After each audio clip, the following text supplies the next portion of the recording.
Food isn't just fuel for the body, it's nourishment for the soul. Join me and Dr. Shakari as we dive into the duality of food and what it truly means to embrace our cultural cuisine. In this episode, we talk honestly about balance, food freedom, and how to make intentional food choices while still celebrating the joy, connection, and comfort that food brings to our lives. Expect real talk, personal insights, and practical tips that you can actually use with confidence. Hey, Okay. Shakari. Hi, how are you? How are the holidays for you? Oh my goodness, they were great. Thanksgiving was with my mom's side of the family. There were about 50 of us all Oh my together. goodness. So that was fantastic. And then Christmas was just at home, but we did a Christmas Eve party, pajama party, in fact. So Oh, that was a lot of fun. I made them do all the little games that I've seen on social media. So it was yes. hilarious. Y'all have to check it out. I put the video on my Yeah, Instagram. I saw y'all do the with the wrapping paper. Yes, my husband That's lost to funny. his mama. I It was mean, hilarious. listen, Mama said, I'm coming for you. You had a good No, that's holiday? wonderful. That is wonderful. I did. We actually did a lot of visiting. You know, everybody wants to see the baby and everything. Hmm. It kind of took me out. I got sick, but everybody else in the house has been fine. So I'm thankful for that. Yeah. And I sound like this, but that's okay. I don't mind a little rasp. You make it a little sultry. Why not? Exactly. But yeah, holidays have been wonderful. Good. And just been able to be around family and just really focus on enjoying everyone. So I've been having. Yeah, and this time of the year is the perfect timing to discuss this topic, Mm. food for the soul, because what other time of the year than the holidays? And it's so funny that, we say holidays because when you think about it, there is a major holiday every month of the Honestly, year. yes, there's And always so it's something. not just like the fall and winter that we have to think about. This is a literally all year round. Yeah, So this topic is an evergreen topic that right. any and everyone could come back to and listen to this episode for reminders because message is not just the holidays that you want to eat good. Oh, Another message, celebrations, right? Like, events, come on, like graduations, celebrations are ongoing. birthdays, or just the weekend. The weekend, birthdays, anniversaries, you got a new Yes, job, right. you got divorced, people celebrate that these Yeah, days. they do. They have You know parties, what I yes. mean? So, I And we mean, like it's to eat to celebrate. We love to have food and certainly nothing wrong with that. I love me some food as well. Both of us. We definitely. love food, love to eat, Hmm. and love to have a variety, of different For things. sure. So it's understandable and it's very human. And I feel blessed to be able to celebrate that way for sure. But we do have to understand what those different foods, how they are affecting us and what things we can do to get the results we want throughout the year rather than constantly doing this back and forth, back and forth. Exactly. Because I think there's a twofold conversation. It's the thought or the realities that we eat food to nourish our bodies, and we want to make sure that we're adequately nourishing our bodies. But then on the other hand, we want to have enjoyment from the foods that we eat. So I call that the duality Hmm. of our eating habits. You want it to be enjoyable, but you also want it to nourish the bodies and help you accomplish your goals. But how do we do that exactly, but also honor our culture, not Yes. feel like we're eating like rabbits for those of us who Right. are not vegetarian. That's like the thing. I don't want to just eat salad.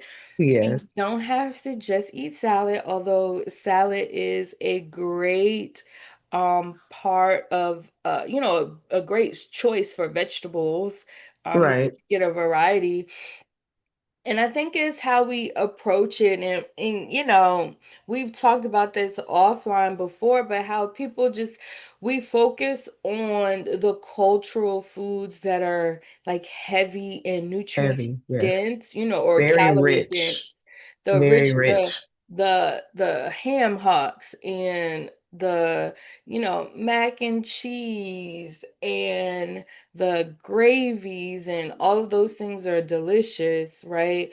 But certainly we can approach it in a few different ways. Do you have some like easy go-to tips? Gotcha. Well, first, when you mentioned like the cultural aspect of it, it just made me think about how yes, we usually go to those very indulgent foods when we think about cultural foods, but our ancestors were eating such a huge variety of things, and so many of those things were um um very nutritionally valuable Right. foods. And a lot of things were grown by them. A lot of things, were they were cultivating, and they were, obviously not having processed foods and things like that. Right. So, I think, our, we have to honor our culture in that way as well, and In all understand that, parts, right? Just not the parts yeah, that we enjoy the most because you're right, you're absolutely right. We look at meat, for example, and meat byproducts, and that was actually historically scarce. right, Especially depending on where people live now. My family is from southeastern North Carolina, and the enslaved peoples of this region got to benefit from the sea. hmm So certainly there's a little more latitude for animal-based protein by way of fish, but everyone's hmm not close to rivers and the ocean, and so right, that might have looked different for different families. So for us culturally, I grew up eating a lot of fish and other shellfish, because not only is my mom from southeastern North Carolina, but I grew up in Maryland, so on the coast of Maryland. So there's a lot of blue crabs and shrimp hmm and different types of fish. But hey, how did my mom like to eat the fish? Fried, yeah, right? I don't think that I really um cooked baked fish until I was an adult living on my own, just because mm, that was her own preference, and kind of like learning from that and growing. But also acknowledging, like you said, how you prepare it. Vegetables are a big part of that too. Beans, especially, I don't know how that is for you culturally, but my family loves beans, but yeah. I don't know why that's not always highlighted. People don't necessarily always bring a pot of beans to the Right, family to meal, events and things right? like that. Yeah. Um, Even though they love it, lima beans, butter beans, pinto beans, now black beans, although that's more like Hispanic culture than it is. Yeah. I remember growing up with what else? Field peas, uh Crowder peas, which I really honestly didn't even know the difference between Crowder peas, field peas, and black eyed peas when I was growing up. I really thought they were all the same because they look similar. hmm But they have different starch contents. I feel like I'm nerding out over beans and peas right now. You see how much there is, how many options there are, how Yeah. much nutrition that you can put together in different Mhm. ways just from all of those. And then, my husband is from Jamaica, so I'm learning about all of the legumes that they have, all the beans and vegetables and squashes and, Yeah, all and different how things they that they prepare. use and how it's prepared, and what things. And you're right. we do tend to focus, especially here in the United States, on the animal protein that we are having with the meal, or even putting animal proteins in our vegetables and different things like that. But we there's so many options, and not to say that you have to completely make your entire spread look different, but have a few other high fiber options. Beans are a great choice to Mm-hmm. have. And I'm sure there's a lot of people that are like, we always have beans. But just having other options as well, so that things are more balanced, so that you're getting fiber, so that you're getting Yeah. some good healthy protein, healthy fats. Yeah. Um, so that definitely is one tip, is expand those horizons and Yeah. have options, have different options, but also go into events, celebrations, holidays with a plan. Have a plan before the event or holiday or celebration, to kind of know what direction you want to go in, especially if you have specific health goals. And if you don't necessarily have any health goals other than eating healthier, then it might just be, I'm gonna make sure that I have three vegetables on my plate, Right. anytime I'm having a plate. Whatever the case is, Yeah. just increasing that little by little. And I think that's a big factor of it. Is at the end of the day, we all have individual goals. We can't villainize our cultural food. We have to actually embrace all aspects of it, Right. but also acknowledge that if you have specific goals, then how you're going to approach your food and food behaviors is going to be different. Hmm. And like, let's be totally honest and transparent. Even Dr. Shakari and I and other doctors have challenges with it as well. We're not Yes. here, sitting on a pedestal as if No, these are things we I use for myself. exactly, like we're battling it all the time. Our American culture makes it easy to indulge in certain things. Yes. And so, you can actually check out our other episodes when we talked about goals and sort of Hmm. re-evaluating how we approach that. And all of these things are a continuum. And um, so every day is gonna look a little bit different, but kind of approaching things in a with a open mindset and Hmm. acknowledging that we have to embrace all aspects of it. Like we kind of nerded out a little bit in regards to beans, and when I've personally have done research and read a book called The Blue Zones, and it talked about Yes. Hmm. cultures around the world that have people that live the longest without comorbid conditions. And I've learned that the unifying factor for all of those cultures was beans. Hmm. So whether it was Loma Linda here in the United States in California, or Italy or Japan or Costa Rica, which are locations that a lot of the blue zones are, they all included beans in their Hmm. regular diet. So Yeah. it just goes to show how powerful beans are. And it's not just black beans, it's not just baked beans that you add, sugar and Barbecue meat. sauce And and yeah, butter and I and love and it, y'all. Let me tell you, my husband makes some good baked beans. you do Like, we put the ground beef in yes, he there does and too. I some didn't grow bell up eating it like that, but peppers. he does it. That's It's how, yeah, that's how we delicious. grew up eating it, like that for that specific dish. And yeah, I still will make that, and I still put the brown sugar and the butter and all of those things. But that's not necessarily that's something I look forward to, because it's not something that Correct. I have all the time. Um, and then also, something reminded me as well. One thing that a lot of my clients do, or just in general, is what their plan will be, I'm gonna eat everything, but I'm gonna have one plate. Hmm.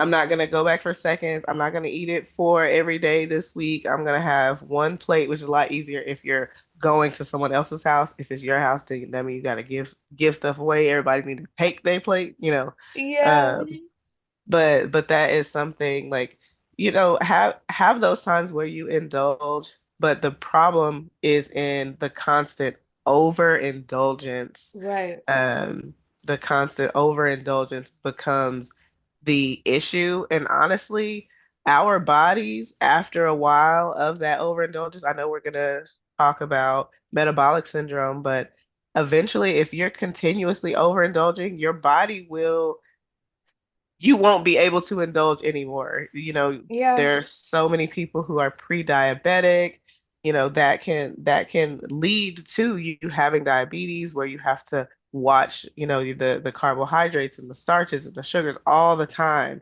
Some Yeah. people will end up with dyslipidemia. Some people will end up, with high blood pressure. Then you have to think about how much sodium you're having, Mhm. how much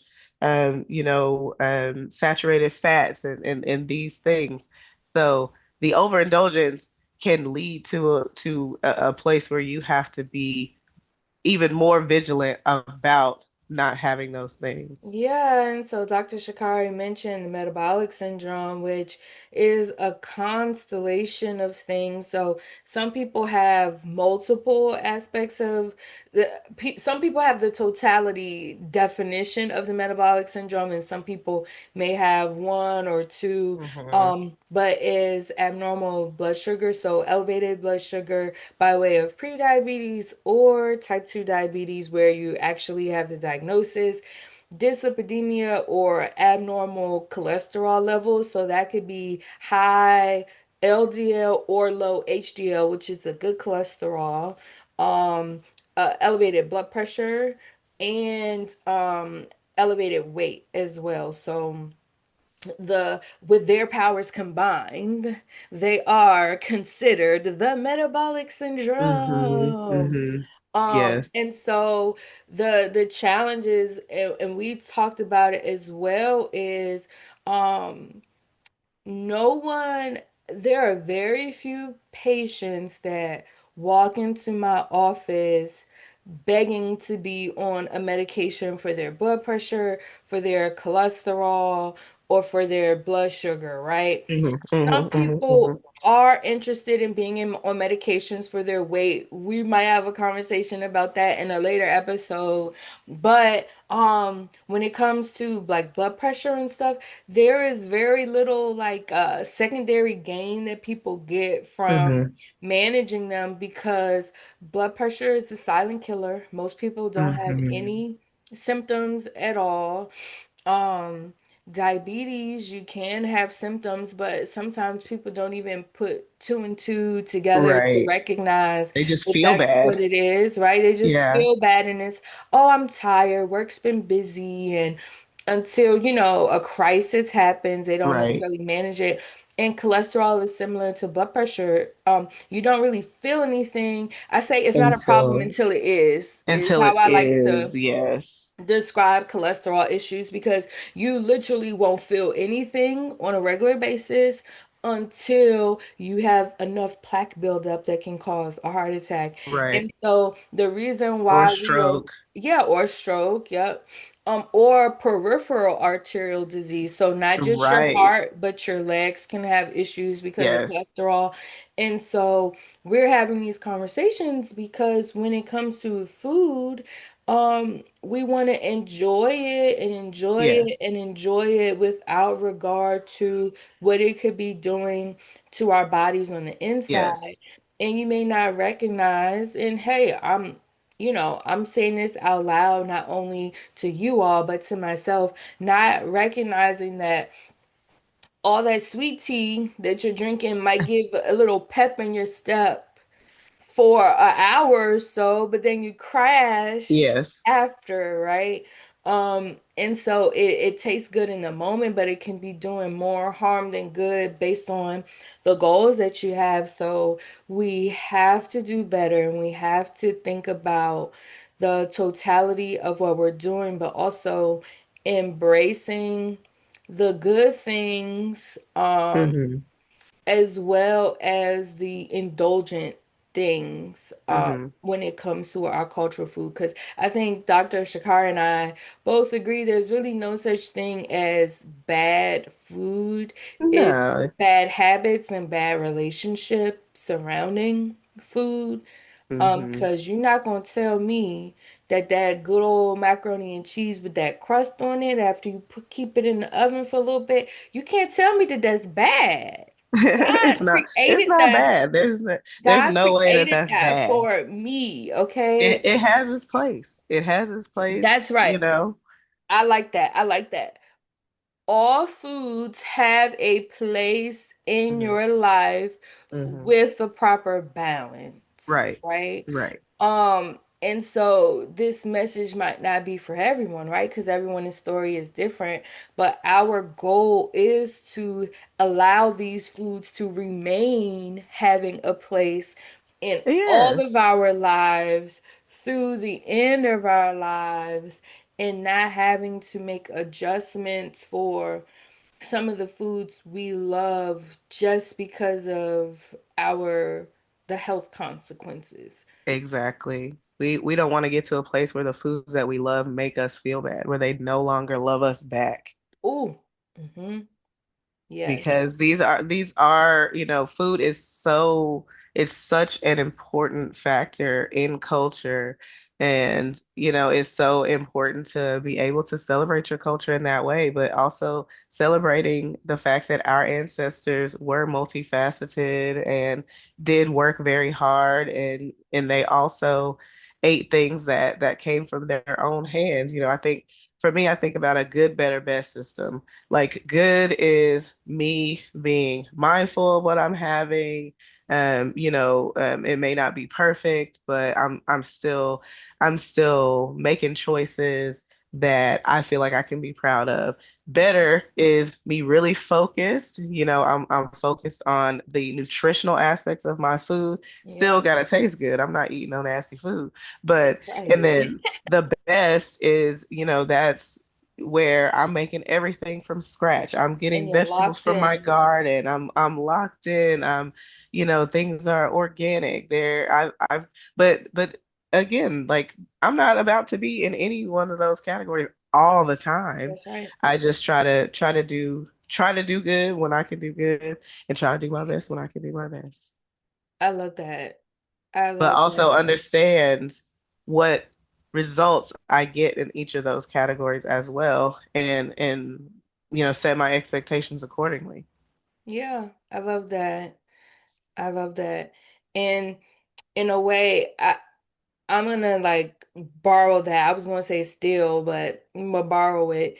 The good, better, best, and another way I like to put it is, generally speaking, if you're doing the good thing, right? Because you Hmm. wanna, you won't be perfect, but if you're doing the good things for yourself, 80% of the time, usually Hmm. things are gonna fall in place, Yeah. right?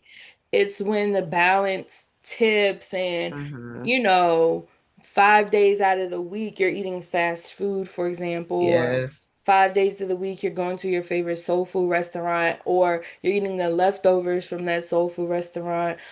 It's Yes. good, for example, that you don't eat the complete serving of that, or helping Right or at the purchase time. Yeah. of that food all at one time, but then you're still having this calorie dense um meal multiple times, which is not always helpful. So like the holidays, and like another tip that I give, because you said like you've heard people say, I'm gonna stick to one plate. I'm not gonna go Hmm. back. Well, one, don't have your plate overflowing, y'all. But with They that, yeah, they said I'm gonna stick to one plate and the plate come up to here. yeah, yeah, the plate can't, be a hand's width, thick. But Yeah. another thing that we do in my household, Um, in space wise, everyone doesn't have this ability, but we do our best to freeze things. So if we I know, love freezing yeah, it's things. like you have the best gourmet TV dinner Ready to possible, go. ready to go. And so, as like a good example, like I mentioned, I'm in southeastern North Carolina, and there's a restaurant called Smithfield's, which is sort of like The our, ham people? what's that? Is it the ham people? Oh no, it's not. But yeah, Oh, okay. same name, same name, same Okay, okay. name. But it's like a chicken and barbecue spot. So it's kind of, Ah, I would say down here is the best kind of like fast food that's also like really good. Like yeah. you're gonna kind that's the closest you're gonna get to like somebody making barbecue in their backyard as Okay. fast food here Right, right, in right. this region. And so and they do fried chicken and pork barbecue, but like East Carolina style, which we have a Hmm. vinegar based sauce instead of a tomato based Mm. barbecue sauce. And so anyway, for our Christmas celebration, I got food from that location. I ordered too Ah, much food. And so who gets stuck with it? The person right. that orders it, right? And so what we ended up doing is, some things like coleslaw and potato salad, that's Yeah, not gonna hold, yeah, right? You got to throw that away. But the chicken, the hush puppies, we put that in the freezer. We said, let's right. freeze it. You can take out a few pieces another day, but instead of us trying to eat Trying to eat it all, another finish 10 it. pieces of fried Yes, chicken is not gonna work. And they gave right. us so many hush puppies that I think that's too much for the, or I don't know how people can eat that many hush puppies. It had to be like 200 hush puppies. I don't know Oh how my many. gosh. It was so many. It was like two boxes of hush puppies. Yeah, Maybe 200 is exaggeration, but you got an air fryer, you got an oven, you let them hush right. puppies thaw out. You could throw it back in the freezer. A few hush puppies goes good with soup and Hmm. chili. And so, that's also cultural without going over the top, right? Right. Um, so don't be scared to freeze. I love Don't freezing be things. scared to cut yourself off and only get one plate. Get the things that you really enjoy and Hmm. then leave the rest there. If it doesn't taste good to you, you don't have to eat it, right? Hmm. Thank God we have been delivered, okay? Our ancestors had to scrape and they had to make do, and sometimes Yes. they had scraps. But many of us listening to this are not in that place anymore. So you don't have to get it just because it's there. You don't have to eat it just because it's on your plate. And whatever Hmm. you can't finish, you can leave for tomorrow, right? Yeah. We don't have Don't to be in have the to. clean plate club. We do not, especially not as adults. Okay. Yeah. And honestly, if you are, worried about food waste, because that is a thing, we don't want to waste food. You are go into it making sure that everything on your plate are things that you really, really want and you're really, really interested in. Sometimes we just get things to be getting it, That's and right. it's not even something that we really like. I have people all the time like, man, yeah, I ate this candy or I had this cake or whatever, and it wasn't even good. Yeah. It's like Oh, save those indulgences for something you really want. exactly. Just stop eating. Yeah. Well, I think we did pretty good. So many nuggets. I can't wait to listen to Yes. this one again, myself. So any Yes. last minute things we want to include? And I think that we definitely covered a lot. I'm excited for this episode, and honestly, I feel like there's so many things that we can also explain. So I want I people to know. let us know what else, especially on this topic and other topics, like what else do you want to hear from us? What else do you want to talk about? Because I feel like even just from this conversation, we have so many things we can Yeah, like I have spin at off least of. one additional episode idea Hmm. from this conversation alone. So I'm excited. All right, girl, Yeah, you ready to get out of here? yeah. I'll All see you in the right. next one. Bye. Thank you so much for tuning in to today's episode of the Mindset Mamas podcast. And now it's time for the setup, where we give you a few action steps that will help you to put today's concepts into practice in your life. Honor your cultural history by taking into account the variety of healthy and nutritious foods that are available. Recognize that overindulging now can lead to health issues in the future. So make decisions now that will allow you to have the freedom of choice later on. Have a plan for events and celebrations that aligns with your current health goals so that you can enjoy those things without derailing your progress. Let us know what things that you really enjoyed from this episode and what you'd like to hear next.